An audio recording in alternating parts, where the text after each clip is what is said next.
अपनी आदतों को बदले। एक समय का बात है, एक आदमी ट्रेन से कहीं जा रहा था।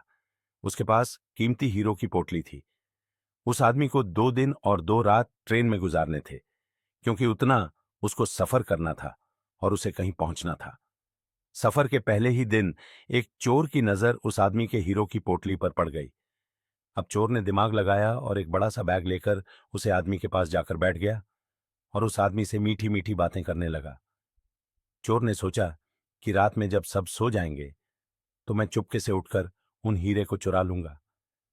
यह सोचकर चोर बड़ा ही खुश होने लगा। जब शाम का वक्त हुआ, 7 या 8 बज रहे थे, तब चोर सो गया, क्योंकि उसे रात में जागना था और हीरे चुराने थे। इसीलिए वो जल्दी से सो गया। जब उस आदमी की सोने का वक्त आया, उस आदमी ने चुपके से अपने हीरो की पोटली अपने बैग में से निकालकर उसके पास जो आदमी सोया था उसके बैग में डाल दी। और उस आदमी के पास कौन सोया हुआ था? वह चोर ही सोया हुआ था। यह सब करने के बाद वह आदमी आराम से सो गया। रात के जब 2-3 बज रहे थे, तब वो चोर उठा और उसने देखा सब लोग सो गए हैं। फिर उसने उस आदमी के बैग को अपनी तरफ खींचा और उस बैग को पूरा चेक कर लिया। उस बैग में कुछ नहीं मिला। वह परेशान हो गया। सारी रात उसे आदमी के बैग को चेक करने के बाद जब उसे कुछ न मिला, तब उसने देखा कि सुबह के 4 बजे रहे थे। तब वह सो गया। उसके सोने के बाद वह आदमी उठा। उसने अपने हीरो की पोटली उस चोर की बैग से निकालकर अपने बैग में वापस रख ली।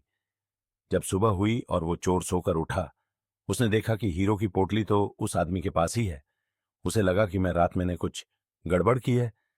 शायद उस आदमी के बैग को अच्छे से चेक नहीं किया। उसने फिर से प्लान बनाया कि इस रात बैग को अच्छे से चेक करना पड़ेगा। वो चोर फिर से शाम होती ही 7 बजे जल्दी से सो गया और उस आदमी ने फिर से अपने हीरो की पोटली को अपने बैग से निकालकर उस चोर के बैग में डाल दी।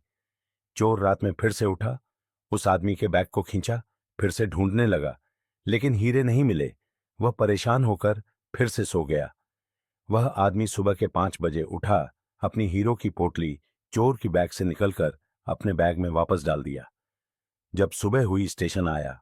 वह आदमी स्टेशन पर उतरा तो चोर उसके पास आकर कहने लगा, मैं जिंदगी में कभी चोरी नहीं करूंगा, बस मुझे इतना बता दो कि हीरो की पोटली रखी कहां थी। उस आदमी ने कहा, अरे मूर्ख, तू अपना सुख दूसरों की तरफ ढूंढ रहा था। अगर तू खुद के अंदर जाता तो तुझे सुख जरूर मिलता। अगर तू अपने गिरेबान में झांकता तो तुझे पता चलता कि तू चोर नहीं, मालिक था। वो हीरो की पोटली तेरे ही पास थी। दोस्तों, इस कहानी से हमें बहुत बड़ी सीख मिलती है। हमेशा अपना सुख दूसरों की तरफ ढूंढते रहते हैं और बहुत से लोग हमारी जिंदगी में आते जाते रहते हैं। कोई हमें सुख देता है तो कोई हमें दुख देता है।